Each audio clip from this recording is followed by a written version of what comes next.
If I may start, I'd like to say thank you to Dr. Curtis and Dr. Slade for being here to evaluate this proposal, and to all my supervisors who have provided such guidance and support along the way. Let's start with the research questions. What is it that I want to find out? Well, I want to capture the lived experience that academic staff members have when they are confronted with what could be contract cheating. When faced with a potential case of contract cheating, what factors influence their decision making regarding how they're going to manage this? Whether they're going to report the case through formal institutional mechanisms, or whether they choose to handle it themselves or just ignore it. To date, quantitative studies have been absolutely essential in unpacking what is going on with contract cheating in Australia today. And the Contract Cheating Assessment Design Project, sponsored by the OLT and led by Rowena Harper and Tracy Brethag, has come up with a lot of really important information that will act as signposts to my further exploration. Using a qualitative phenomenological approach, I want to dive in to get further depth and detail regarding decision making by academic staff and taking into account the complex and interrelated elements that affect decision making. I'll be using the definition of contract cheating, which was used by Harper and colleagues, which extends from Thomas Lancaster's original description in 2006 to include outsourcing to third parties regardless of whether there is a paid contractual arrangement. So Harper and colleagues published what must be the most important paper that's come out of analysis of contract cheating in Australia regarding staff responses. And they showed that when facing a potential case of contract cheating, a little over half of staff indicated they would follow institutional procedures, but just under half the staff said that they would rather deal with this situation autonomously, make their own decisions, apply their own outcomes. And of concern, 7.7% of staff said when faced with a situation of potential contract cheating, they would turn a blind eye and just ignore it. As a result of various scandals and a greater understanding of what's going on with contract cheating today, institutions have set about to create an ecosystem of academic integrity. They've created a sequence of steps, a chain, if you like, which is designed to maintain academic integrity in the face of what is becoming more apparently a significant problem. Part of this ecosystem involves training and explicit guidance and support for students to maintain academic integrity. We've seen the introduction of technology such as text matching software. But essentially it comes down to the staff member identifying, substantiating and reporting contract cheating through the institutional procedures to enable academic decision makers to provide fair and proportional outcomes to students. But we know that there is a problem, with nearly half of the staff not following through with reporting through institutional procedures. There's a break in the chain. So Harper and colleagues asked these staff who indicate they wouldn't report what were the reasons why not. Now I've just put up here the top 3 reasons. There were quite a few. And let's have a look at them. An alarming 57% of staff said they wouldn't follow through with reporting on the grounds that contract cheating is impossible to prove. Now, this in itself is begging a number of questions. For example, how do academic staff members define impossible, and what do they understand by the notion of proof? We know that substantiating authorship of a piece of assessment is difficult. How are they experiencing this challenge?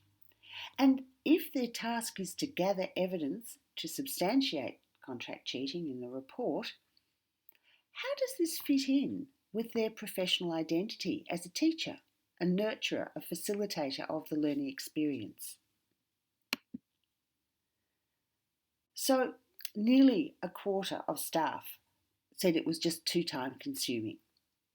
And this brings into question staff's perception of what their workload is. How do they experience their workload in terms of competing priorities such as administration, research, grant writing, but also in the totality of teaching and assessment? And how do they perceive this within their own identity and within the construct of the institution? Because we know that 22.1% of staff said that they didn't report because they didn't feel supported by senior management. Now, that brings into question what is their relationship to the institution, to senior management. This is an evolving concept in academia whereby we were peers with first amongst peers. There are new relationships, and what is the dynamic of the relationship of staff to peers, to upline managers, and to the institution as a whole?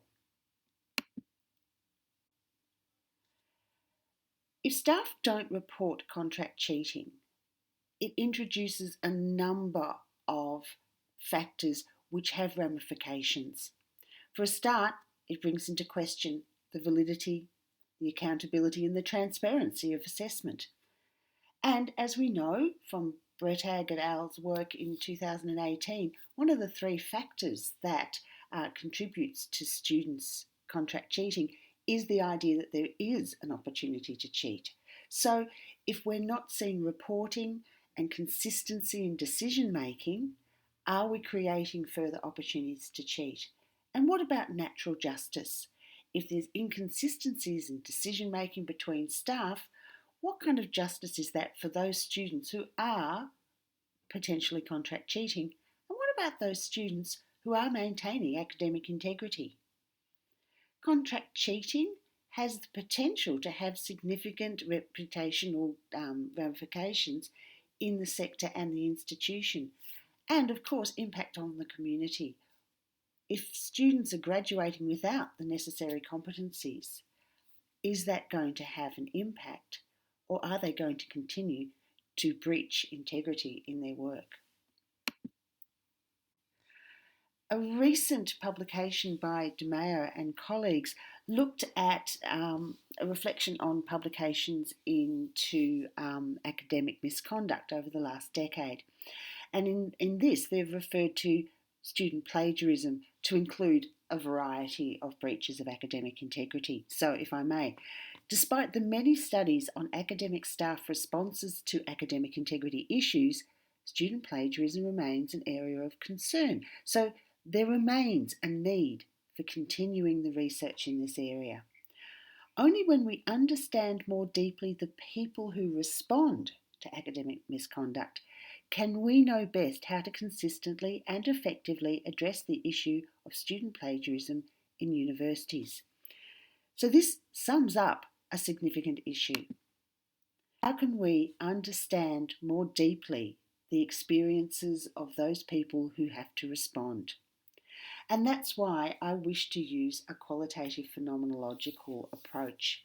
I want to explore the whole, the natural, and the lived experience of staff, and through that get depth and detail. Because basically, from my experience and from the literature, staff have stories to tell about their experiences of contract cheating. And if we can capture and interpret these stories through a thematic analysis, we have a lot more to learn.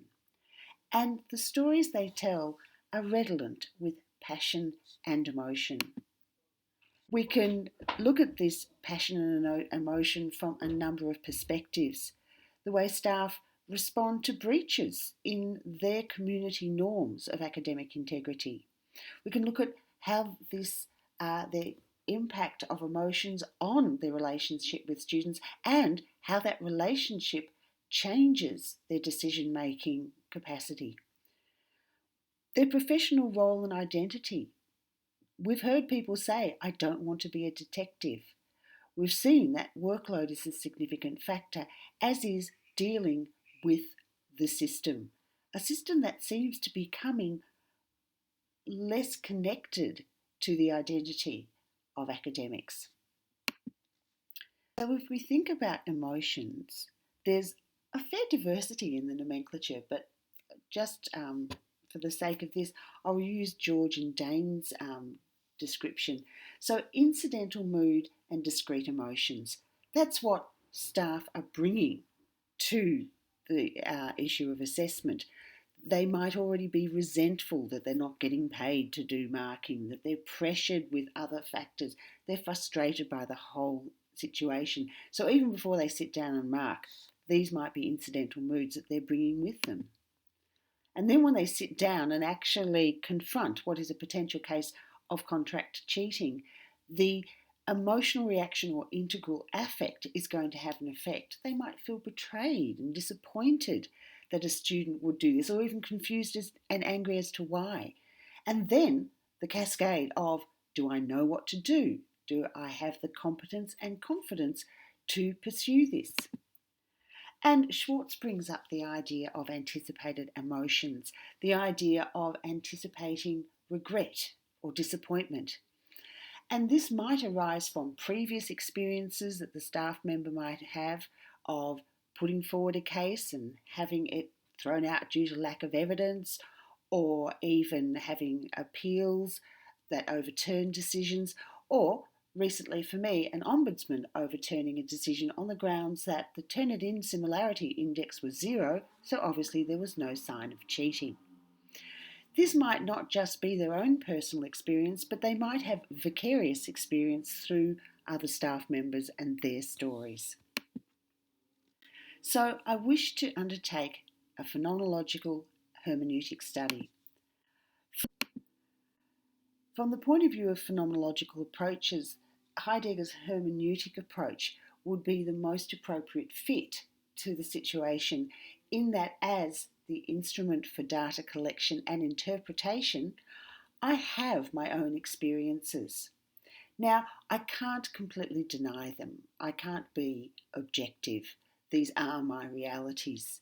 However, through a hermeneutic approach, I can take those experiences, those subjective realities, and examine them through a reflexive approach, put them to the side and be aware of them, but not let them contaminate the process of collecting data or interpreting it. And through that, I need to maintain an empathetic neutrality, being there, part of the dialogue, part of the interview, but still remaining neutral.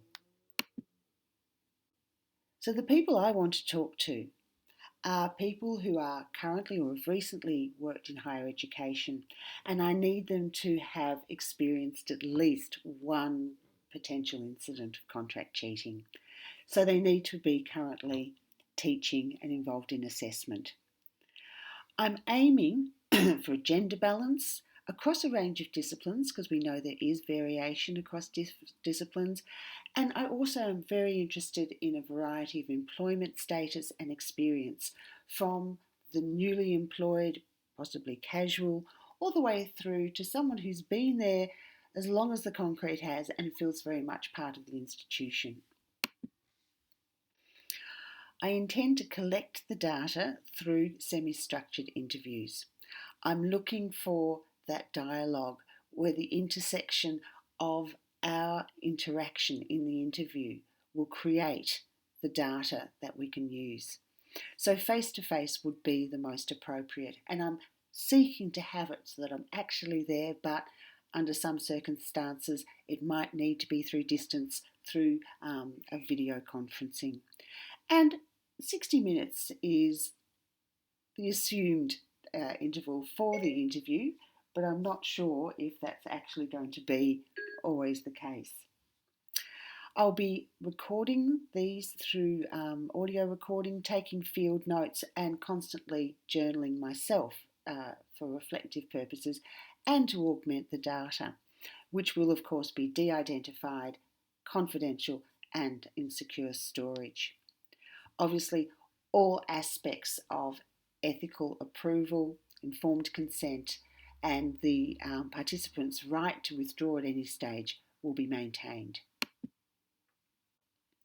Data analysis will be iterative and ongoing. I will be coding with a mixture of manual techniques and using NVivo 12 to support the large amount of data. And through that, I'll be developing themes, but constantly supported by supervisors and critical friends to contain the potential for scope creep or just wandering down a pathway that I thought was interesting. In this kind of inductive phenomenological methodology, one of the most important things is to maintain trustworthiness of the data, both collected and interpreted. And Creswell and Miller suggest the three lens perspective. The lens of the researcher, acknowledging my role as the instrument by constantly reflecting on what is going on through journaling, through critical discussions.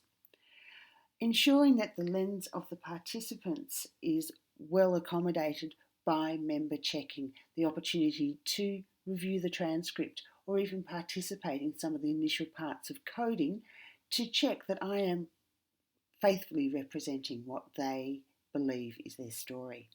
And finally, the lens of peers, mentors, and supervisors. This will establish confirmability of the data so that we can say it is trustworthy and representative. And through external auditing, sharing with critical friends, supervisors, and peers what I'm doing to get transparency of the method and accountability of the data and the interpretation.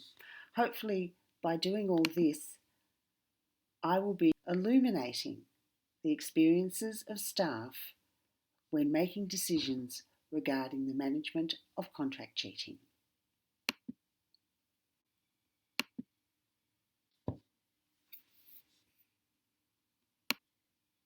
Phenomenology lends itself to this kind of research because it is about describing the phenomenon, keeping aside any pre-given framework, but remaining true to what I hear, what I learn, the facts before me, the realities of the staff member.